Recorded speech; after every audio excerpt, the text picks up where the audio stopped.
আসসালামু আলাইকুম, welcome to my channel treats by সুমিতে। আজকে আমি আপনাদেরকে দেখাবো ঘরে কিভাবে ছানা তৈরি করতে হয়। তো ছানা তৈরি করার জন্য প্রথমে আমি একটি পাত্রে 1 লিটার দুধ নিয়ে অল্প আঁচে জাল করতে দিয়েছি।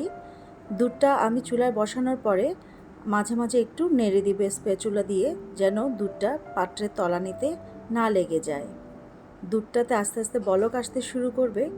দুধে যখন বলক আসতে থাকবে অনবরত আমি নাড়তে থাকবো। এর মাঝে আমি একটি লেবু কেটে রসগুলোকে আলাদা করে নিয়েছি। দুধে যখন ভালোভাবে বলক আসবে তখন আমি 2 চামচ করে 3 ধাপে লেবুর রসগুলো মিশাবো আর ভালোভাবে স্প্যাচুলা দিয়ে নাড়তে থাকবো। তবে খেয়াল রাখতে হবে লেবুর রস দেওয়ার পর বেশিক্ষণ জাল করা যাবে না, অর্থাৎ দুধটাকে পুরা সবুজ বানানো যাবে না, এতে করে ছানাটা ভালো হবে না।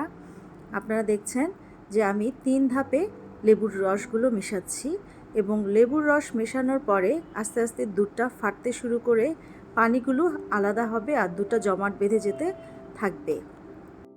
দুধগুলো ফেটে গিয়ে মোটামুটি ছানা উঠে গিয়েছে।